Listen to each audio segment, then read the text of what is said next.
The ship dropped out of light speed, and the stars stopped moving. Han Doyon stood at the front window of the Iron Will, and looked at the station floating in the darkness ahead. It was enormous. It looked like a city someone had pulled out of the ground and thrown into space. Thousands of lights blinked across its surface, and ships of every shape and size drifted around it like fish near a reef. "That is Halethra Prime," said Advisor Palom from behind him. Palom was tall and thin, with a body like an insect, and 4 long arms that never stopped moving. He was the Galactic Union's cultural liaison, sent to guide humanity through its first visit to the galactic community. He had been polite since the moment he boarded the Iron Will back near Earth's orbit. But Doyon had noticed something about him from the start. Palom never stood too close. He always kept at least 3 steps of distance between himself and any human on the ship. And when he thought no one was looking, his large black eyes would watch them the way a rabbit watches a hawk. "It is beautiful," said Yoon Hana, the ship's chief science officer. She leaned against the console with her arms crossed, her sharp eyes scanning the data flowing across her screen. She was already pulling environmental reports, atmospheric readings, and biological registries from the station's public network. She was the kind of person who read everything before walking into a room. Baek Jisok, the weapons engineer, stood silently near the back wall. He said nothing. He rarely did. He simply looked at the station and then looked at his own tablet, where he had already begun mapping the station's structural layout. Cho Mi-rae, the combat medic and field commander, sat on a cargo crate nearby, checking the seals on her boots. She was calm and steady, the kind of person who could sleep 5 minutes before a firefight and wake up ready. And then there was No Tae-sung, Earth's ambassador to the Galactic Union. He stood in the center of the bridge in a dark gray suit, his hands folded behind his back. He was a man who smiled easily and spoke softly, and people often made the mistake of thinking that meant he was gentle. He was not. He was simply patient. The Iron Will docked at the station without trouble. The airlock opened, and the 5 humans stepped out into a wide corridor filled with light and sound and alien life. The air smelled strange, like wet metal and something sweet that none of them could name. Creatures of every kind moved through the hallway. Some walked on 2 legs, some on 4, some on 6. Some floated. Some crawled along the walls. The corridor was wide enough to fit 3 trucks side by side, and it was packed. But something strange happened as the humans walked forward. The crowd began to part. Not quickly, not dramatically, but slowly, steadily. The aliens around them shifted to the sides. Conversations went quiet. Eyes and sensors and antenna turned toward them and then looked away. It was like walking through tall grass that bent away from your body without being touched. Hana noticed it first. "They are avoiding us," she said quietly. "Yes," said Palom, walking slightly ahead. He did not explain further. They were taken to a set of rooms near the station's diplomatic quarter. The rooms were large and clean, and felt like a very expensive hospital. Everything was smooth and white and slightly too cold. Tae-sung thanked Palom and asked about the schedule. The welcome reception would be held that evening in the Grand Forum. All 400 member species of the Galactic Union would be represented. It was the largest diplomatic gathering in the station's history, and it had been arranged specifically for humanity's arrival. "That is a lot of attention for one new species," Tae-sung said. Palom's 4 hands twitched. "Humanity is a special case," he said, and then he left quickly. The reception that evening was overwhelming. The Grand Forum was a massive open hall, with a ceiling so high it disappeared into soft blue light. Thousands of alien delegates filled the space, standing in clusters, sitting on platforms, hovering in gravity chairs. Music played from somewhere, though it sounded less like music and more like wind moving through crystal. Taesung moved through the crowd with grace, shaking hands where hands existed and bowing where they did not. He smiled, introduced himself, and asked questions. He was good at this, but he could feel it beneath every conversation, a tension that no one would name. The alien spoke to him with careful politeness, the way someone speaks to a large dog they are not sure is friendly. Doyun stayed near the edges of the room and watched. He saw Hana talking with a group of small furry creatures who seemed fascinated and horrified by her in equal measure. He saw Jisok standing alone near a pillar, scanning the room's security layout. He saw Mireille accept a drink from an alien server and take a sip without hesitation. The server stared at her as if she had just swallowed poison. Perhaps she had.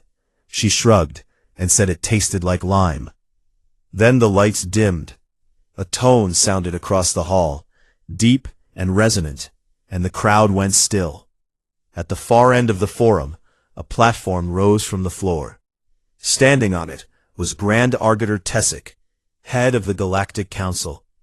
Tessic was short and wide, with wet green-gray skin and large golden eyes. He was an Ondari, an ancient amphibian species known for their calm wisdom and long silence before speaking.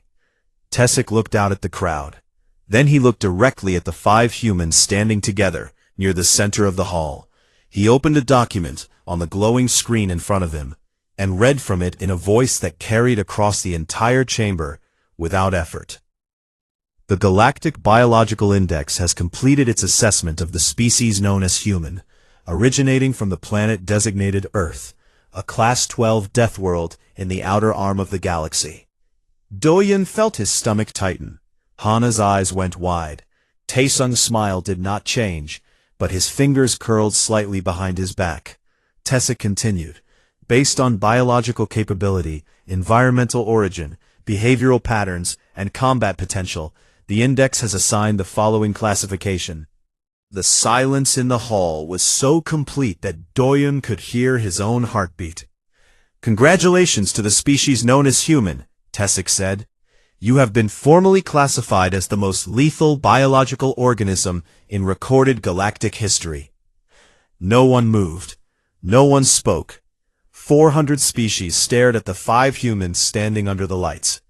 And the 5 humans stared back, just as confused as everyone else, but for entirely different reasons. Doyun leaned toward Taesung. Did he just call us the most dangerous thing alive? He whispered. Taesung's smile had not moved. Yes, he said quietly, and I believe he meant it as a compliment. The morning after the announcement, the delegation sat together in their quarters, and nobody said much. The words still hung in the air, like smoke. Most lethal biological organism in recorded galactic history. Doyun had not slept well. He kept replaying the silence in the Grand Forum, the way hundreds of alien eyes had locked onto them, the way the crowd had pulled back just a little more when the humans walked out. Taesung was the first to speak. He set down his cup of tea and said, I am going to file a formal protest with the council. That classification is offensive and inaccurate. We came here for diplomacy, not to be labeled as monsters. Hana looked up from her tablet. She had been reading since before dawn, pulling files from the Galactic Biological Index that Tessic had referenced in his speech. Her face had a look that Doyun had learned to recognize over the years. It was the look she wore when she had found something that changed the shape of a problem. Before you do that, she said slowly, you might want to see what I found. She turned her tablet around and projected the data onto the wall. It showed Earth's file in the Galactic Index. The planet was listed as a Class 12 death world. The classification system went from 1 to 12, with 12 being the most hostile environment capable of supporting complex life. Earth was at the top. 70% surface water that is filled with salt and predators, Hana read aloud. active tectonic plates producing earthquakes and volcanic eruptions, a magnetic field that barely holds back solar radiation, seasonal temperature swings of over 80 degrees in some regions. The atmosphere is 21% oxygen. She paused. According to this index, oxygen is classified as a corrosive and reactive toxin. Most species in the Union breathe nitrogen or methane mixes. To them, we breathe poison. Mireille laughed. We breathe poison? It gets worse, Hana said. She swiped to the next page. Or better, depending on how you look at it. She showed them the biological profile of the human species as recorded by Union scientists. It read like a horror file. Humans were persistence predators, meaning they hunted not by speed or ambush, but by following their prey over enormous distances until the animal collapsed from exhaustion. Most alien species could not even understand this concept. The idea of an animal that simply refused to stop chasing you for hours across open ground was the stuff of nightmares for nearly every species in the database. Humans could heal from broken bones. This was almost unheard of in the galaxy. Most species with internal skeletons treated a fracture as a permanent injury or a death sentence. Humans simply wrapped the bone, waited a few weeks, and used it again. Humans had binocular forward-facing vision, the universal marker of a predator species. Their grip strength could crush the limbs of most galactic organisms. They could function without sleep for days. They could survive the loss of one lung, one kidney, several liters of blood, and multiple limbs, and still remain conscious and aggressive. And then there was the matter of what humans chose to consume for pleasure. Capsaicin, the chemical that makes peppers hot, was registered in the Union database as a Class II chemical irritant. Ethanol, the alcohol in human drinks, was listed as a neurotoxin and industrial solvent. Caffeine was classified as a psychoactive stimulant, capable of killing small organisms. Humans consumed all three daily, often in combination, and called it breakfast. Jisok had left the room during the briefing. He returned an hour later with his own findings. He had visited the Union's military technology archive, accessible to all member species. What he found there made him sit down very slowly.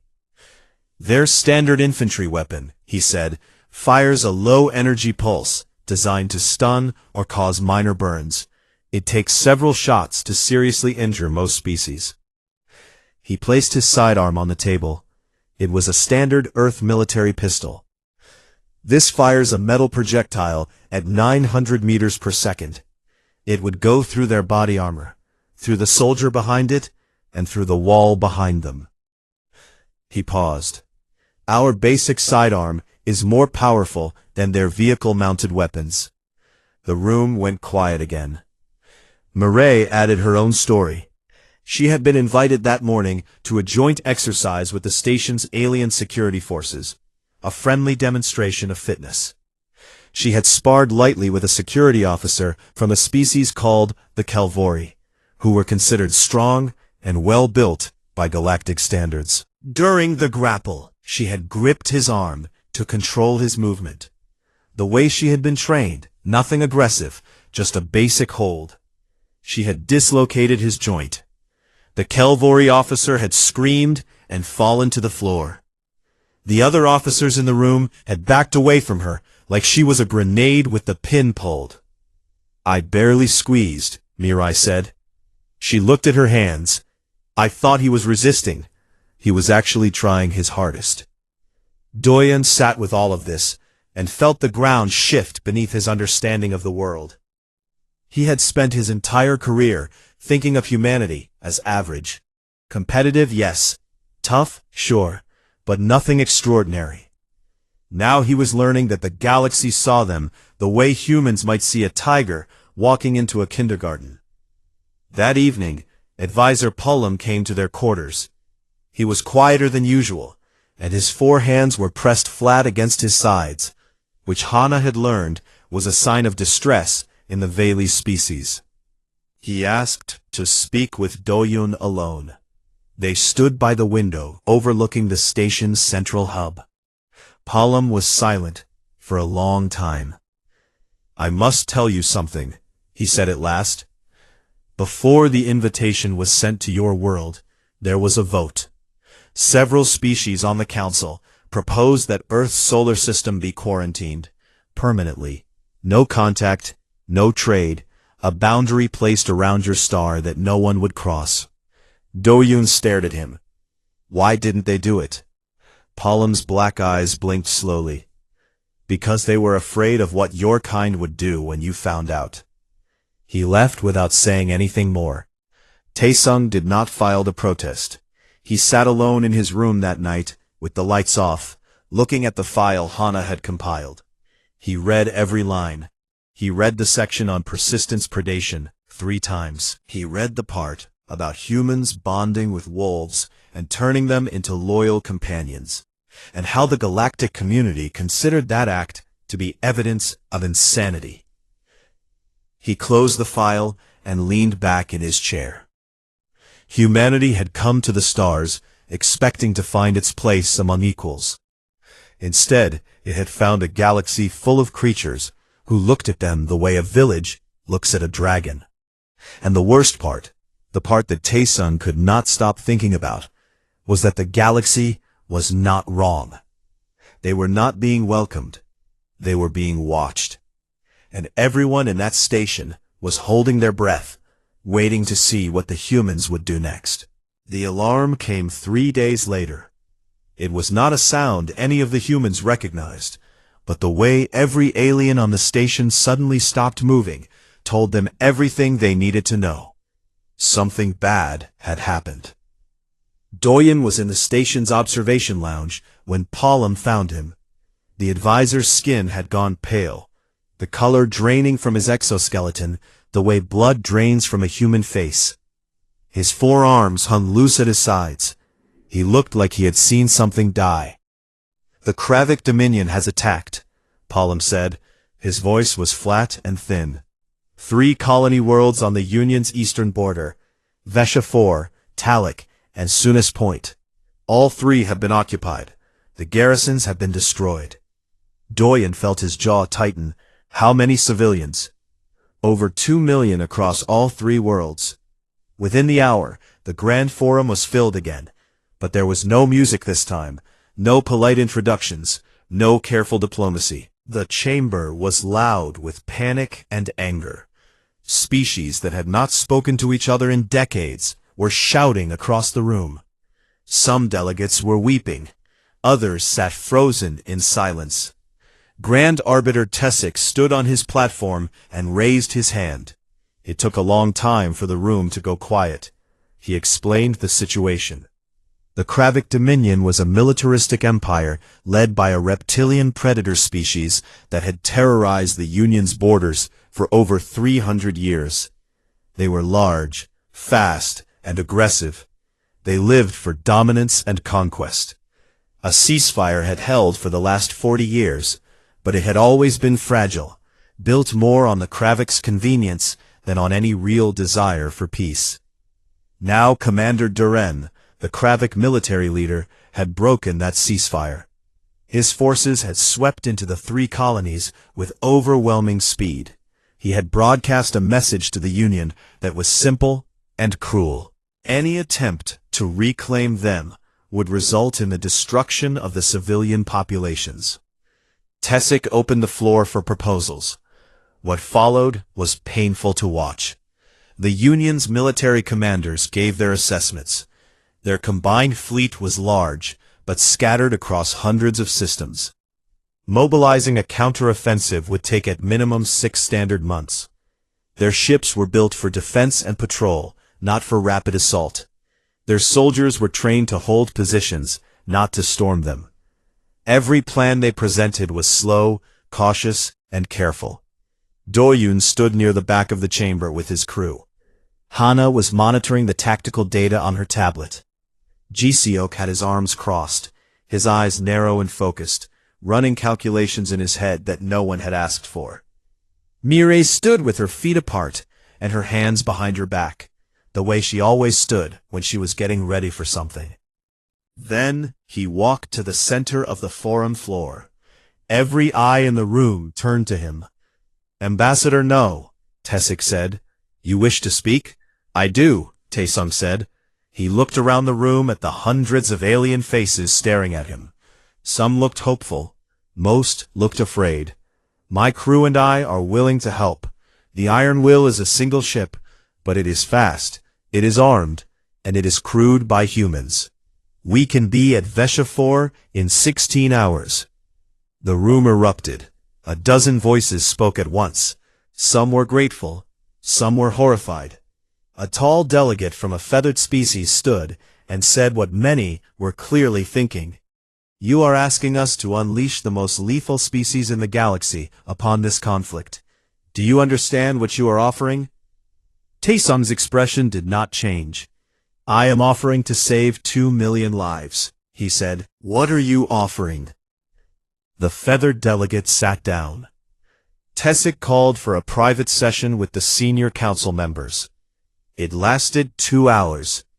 When it ended, he summoned Doyun and Taesung to his chamber. The room was dim and cool, the way the Andari preferred.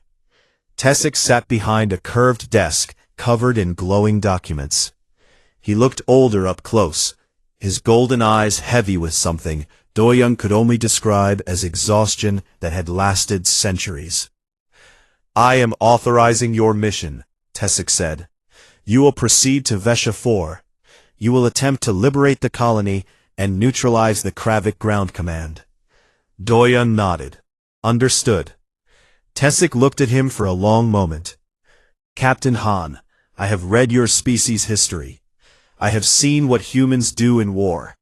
I have read about your atomic weapons, your chemical agents, your centuries of conflict against each other." He paused.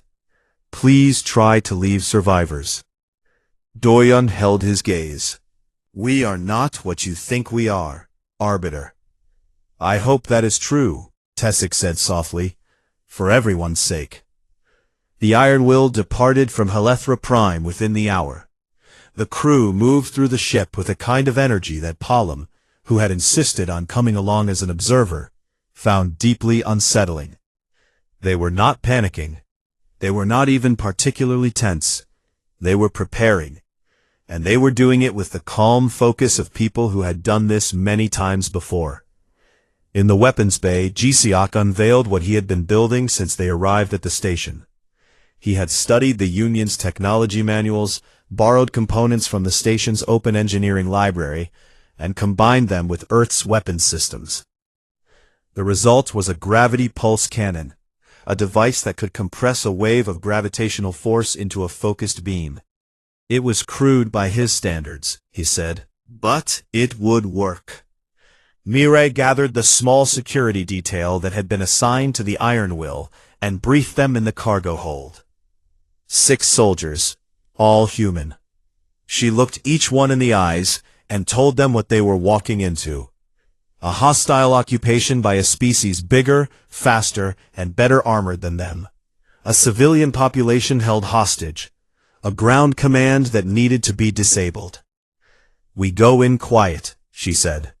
"We extract the hostages, we shut down their command, and we do not stop until it is done." The soldiers nodded.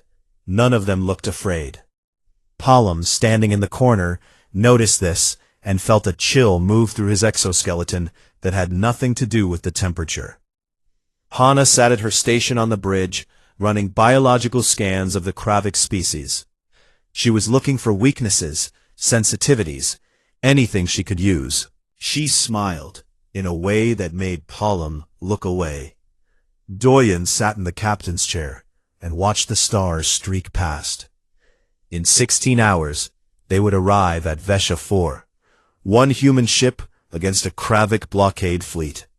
5 warships, possibly more. It was absurd. It was reckless.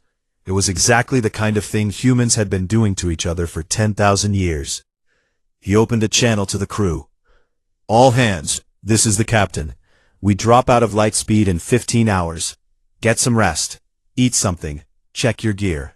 He paused. "We are going to do what we came out here to do. We are going to help." He closed the channel and leaned back. Outside the window, the galaxy rushed past, billions of stars blurring into white lines. Somewhere ahead, 2 million people were waiting for someone to come. The Iron Will dropped out of light speed directly into the Kravik blockade. 5 warships hung in orbit above Vesha 4, their dark hulls bristling with weapons. They detected the human ship immediately. Warnings were sent. Targeting systems locked on.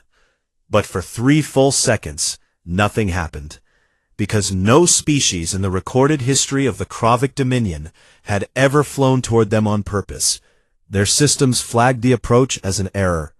Their officers hesitated, confused by the impossibility of what they were seeing.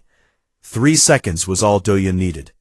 "Jisiok," he said calmly, "light them up." The gravity pulse cannon fired, and the universe bent. A wave of compressed force tore through the vacuum and hit the nearest Kravik warship broadside. The ship did not explode. It crumpled.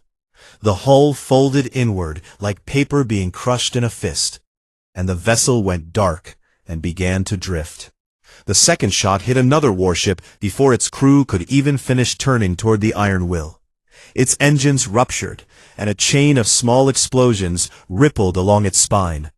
2 ships down in 8 seconds. The remaining 3 Kravik warships scrambled. They broke formation and began evasive maneuvers, their weapons firing wildly in the direction of the Iron Will. He pushed the ship into a tight roll, cutting beneath the firing arc of the closest vessel, and accelerated directly toward the planet's atmosphere.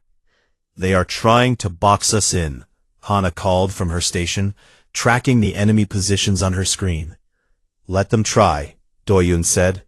He executed a micro-jump, a tiny burst of faster-than-light speed, lasting less than a second. The Iron Will vanished from one position and reappeared behind the Kravik formation.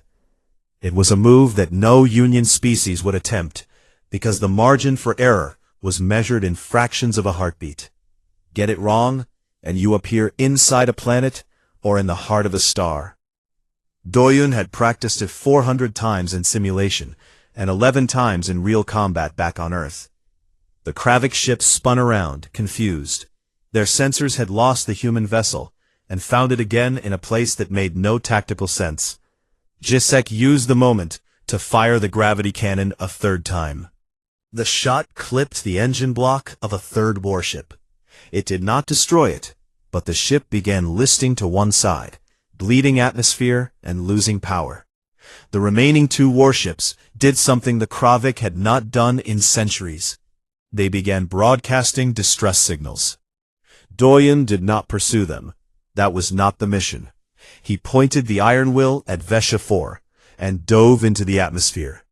The colony was a mid-sized settlement built on a wide plain between 2 mountain ranges. From orbit, it looked peaceful, green and blue with clusters of white buildings. Up close, it was a war zone. Kravik landing ships sat in the fields outside the main city. Armored patrols moved through the streets. The civilian population, mostly Veli and a few other species, had been herded into the central district and confined to public buildings under armed guard. The Iron Will set down in a valley 3 kilometers from the city's edge, hidden behind a ridge. Mireille was out of the ship before the landing struts had finished settling. Her team of 6 followed, armed and armored and silent. Pollen stood in the cargo bay doorway and watched them go. He had read about human soldiers. He had studied their history, their wars, their endless capacity for organized violence. But reading about it and seeing it were 2 very different things. These 7 humans moved through the alien landscape like shadows, fast and coordinated and utterly without hesitation. They did not look like diplomats anymore. They looked like what the galaxy had classified them as. The Kravik ground forces were elite soldiers. They stood over 2 meters tall, covered in thick scaled armor that grew naturally from their skin. Their jaws could bite through metal. Their claws could tear open vehicle plating. They were ambush predators by evolution, built for short, explosive bursts of terrifying violence. In a 10-second fight, a Kravik soldier could kill almost anything alive. But the fight did not last 10 seconds. Mirai's team entered the city from 3 directions. They moved through alleys and side streets, avoiding the main roads, where the Kravik patrols were heaviest. The first engagement happened at a checkpoint on the city's northern edge. 2 Kravik soldiers stood guard. Mirai's point man dropped both of them with 2 shots before they could raise their weapons. The sound of earth firearms was something the Kravik had never heard. It was louder, sharper, and more final than anything in their experience. The alarm spread fast. Kravik squads converged on the northern district, and this was where the nature of the 2 species showed itself. The Kravik attacked in waves. They charged hard and fast, roaring, claws out, teeth bared. It was terrifying. The first wave nearly overwhelmed Mirai's position with sheer aggression. But the charge lasted 40 seconds. Then the Kravik soldiers began to slow. Their breathing became heavy. Their movements lost precision. They were burning through their energy reserves the way their biology demanded. Everything at once. All or nothing. The humans did not stop. Mirai pulled her team back 2 blocks, let the Kravik regroup, and then pushed forward again. The Kravik charged again, and again they burned out. And again the humans kept moving. This cycle repeated for over 3 hours. The Kravik grew slower each time. The humans did not. This was persistence hunting, not across an African plain chasing an antelope, but through the streets of an alien city, grinding down an enemy that was stronger and faster, but could not endure.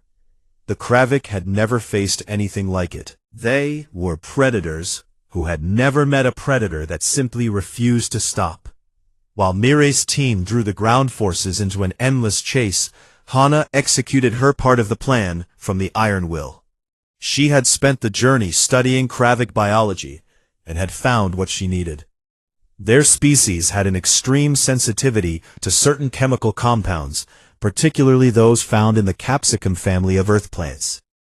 What was a mild irritant to humans was a devastating nerve agent to the Kravik. She synthesized a concentrated capsaicin aerosol using the ship's medical fabricator and loaded it into the Iron Will's atmospheric dispersal system. Doyen flew the ship low over the central district, where the largest concentration of Kravik troops was guarding the civilian hostages. The aerosol dropped like fog. To a human it would have felt like walking through a spicy kitchen. To the Kravik, it was agony. Soldiers dropped their weapons and clawed at their faces. Their eyes swelled shut. Their respiratory systems seized. They stumbled and fell, and screamed in a pitch that the civilian hostages had never heard from their captors before. Mirai's team moved into the central district within minutes. They secured the hostage buildings one by one. The Kravik soldiers inside were in no condition to resist. Most were on the ground, gasping and blind. Mirai zip-tied their wrists and moved on. She did not hurt them further. There was no need. The Kravik ground commander had barricaded himself in the colony's administrative building with a dozen of his best soldiers. They were the last organized resistance. Mirai's team surrounded the building and waited. After an hour, Mirai walked in alone. She was bleeding from 3 separate wounds, one across her left arm, one on her side, where a Kravik claw had caught her through a gap in her armor, and one on her forehead from falling debris. She walked through the front door of the building, past the overturned furniture and broken glass, and into the command room, where the Kravik commander stood with his soldiers in a defensive circle. They looked at her. She was smaller than all of them. She was injured. She was one person. But she was still standing, and she was still walking forward. She set her weapon down on the table between them. She looked the commander in the eyes. "You can stop now," she said. He stared at her for a long time. Then he put down his weapon. His soldiers followed. In orbit, Commander Durin watched the battle footage from his flagship. He saw his elite soldiers broken by 7 humans.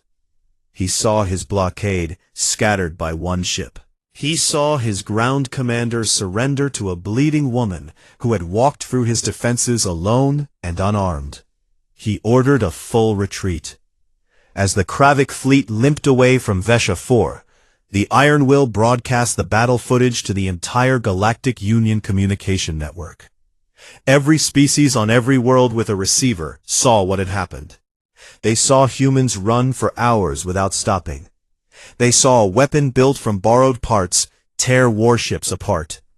They saw a medic walk through fire and blood and ask the enemy to surrender instead of killing them.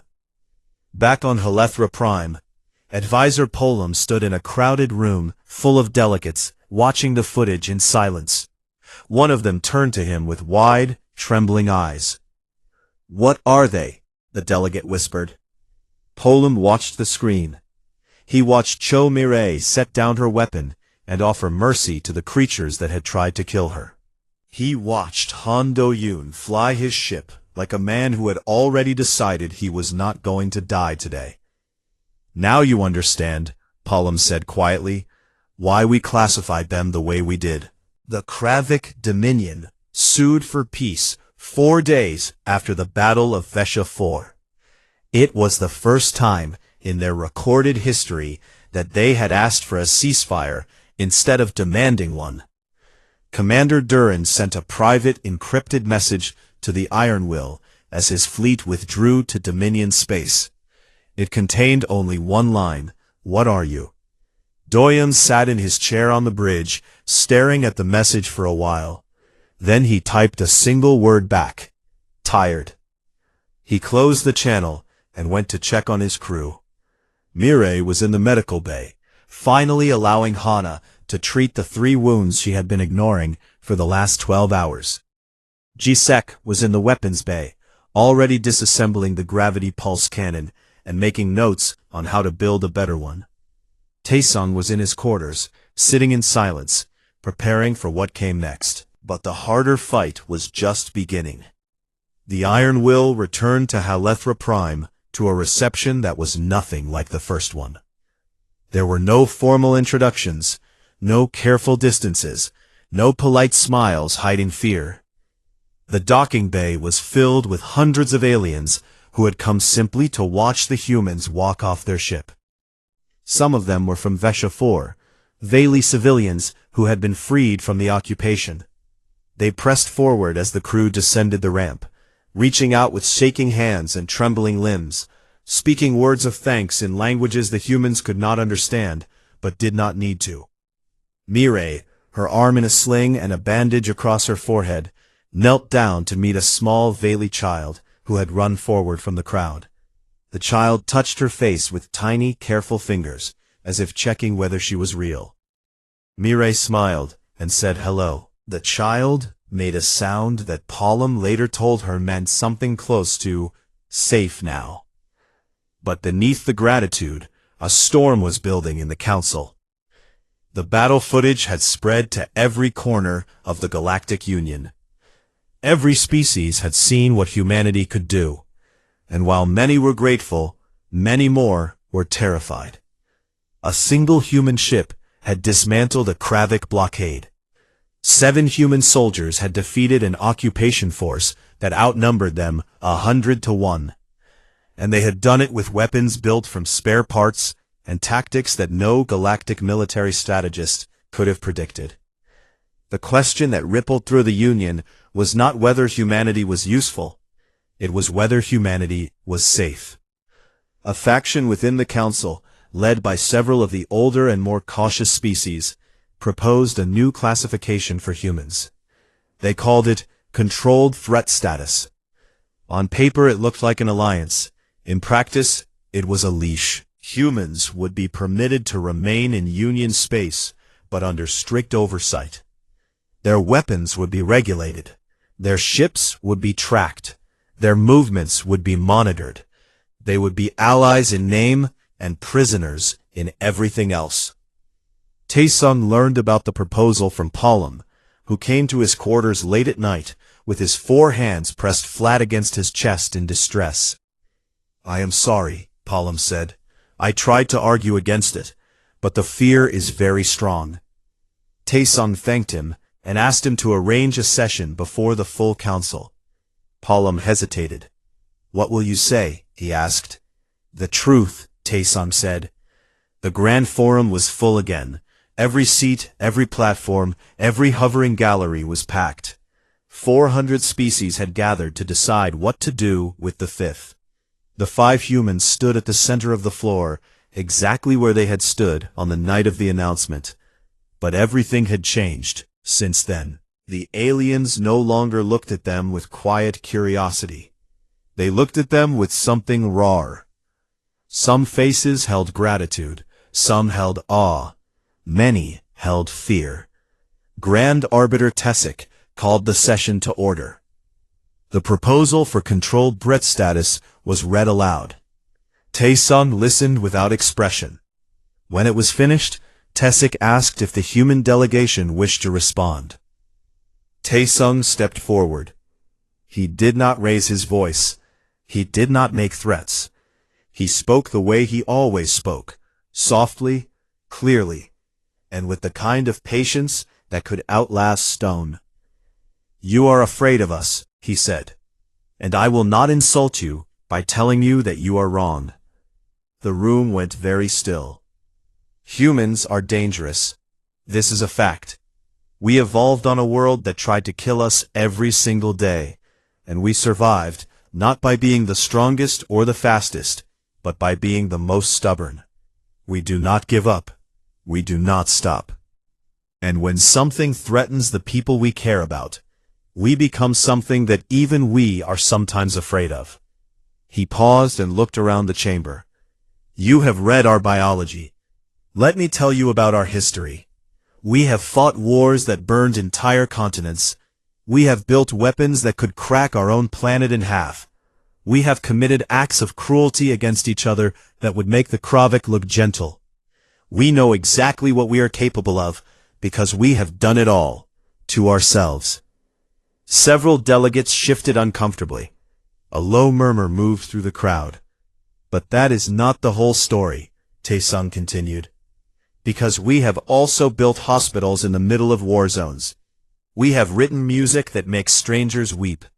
We have crossed oceans to rescue people we have never met. We have driven species to extinction and then spent generations trying to bring them back because we could not live with what we had done. We have looked up at the stars our entire existence and sent messages into the darkness, not threats, not warnings, but greetings, because we hoped, more than anything, that someone out there would answer." He took a breath. "You did answer. And we came here not to conquer, not to dominate, not to prove that we are the most lethal thing alive. We came here because we have been alone for a very long time, and we did not want to be alone anymore." The silence in the chamber was absolute. Even the ambient hum of the station's systems seemed to fade. "You are right to be afraid of what we can do," Taesung said, "but you are wrong to believe that is all we are. We are not asking to be your weapon. We are asking to be your neighbor. And if any world in this union ever needs help, we will come. Not because we are dangerous, but because that is what neighbors do." He stepped back. Tessic stared at him for a long moment. Then he called for a vote on the controlled threat proposal. The votes came in one by one. Each species cast its decision. The numbers were close, agonizingly close. Some of the larger and older species voted in favor of control. Many of the smaller species, the ones who had lived in fear of the Kravik for centuries, voted against. The count went back and forth, and the humans stood in the center of the floor and watched their fate be decided by creatures they had known for less than 2 weeks. The final vote came down to one delegate. Advisor Palom, representing the Veli people, stood at his console. His 4 hands were trembling. He looked at the humans. He looked at Mireille, who had knelt down to comfort a Veli child. He looked at Doyen, who had flown into a blockade without hesitation. He looked at Taesung, who had just told the truth about his species. All of it, the darkness and the light, and had not flinched. Palom cast his vote against the proposal. The controlled threat classification was rejected. Tessic closed the session and announced that the Galactic Biological Index would be amended. Humanity's classification would be updated. The new designation appeared on every screen in the chamber. It read, Most Lethal Species, Allied. That night, the crew of the Iron Will stood together on the observation deck of Halethra Prime. The galaxy stretched out before them, a river of light so vast that even after everything they had seen, it still made them feel small. Hana leaned against the railing and shook her head. I think we might be the first species in history to make friends by terrorizing everyone in the room. Jisiok made a small sound that might have been a laugh. The cannon helped. Mireille flexed her bandaged arm and winced. We should probably stop getting into fights on the first date. Taesung stood slightly apart, his hands in his pockets, watching the stars. He said nothing for a while. Then he smiled. Doyun looked at his crew, these strange, stubborn, breakable, unbreakable people who had followed him to the edge of the galaxy and picked a fight with an empire because someone needed help. He felt something settle in his chest, not pride exactly, but something close to it, something warm.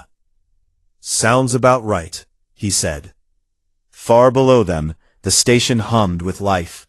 400 species moved through its corridors, and for the first time, they moved around the humans not with fear, but with something new. Something that might, given enough time and enough patience, become trust. Within 50 years, humanity would become the Galactic Union's most requested ally, most feared deterrent, and, to the endless confusion of every species in the galaxy, its most beloved member. Historians and scholars would spend centuries trying to explain how a species from a death world, a species classified as the most lethal organism alive, had somehow become the heart of an interstellar community built on peace. The humans never gave a satisfying answer. They just shrugged and said the same thing every time. We are social creatures. It is what we do.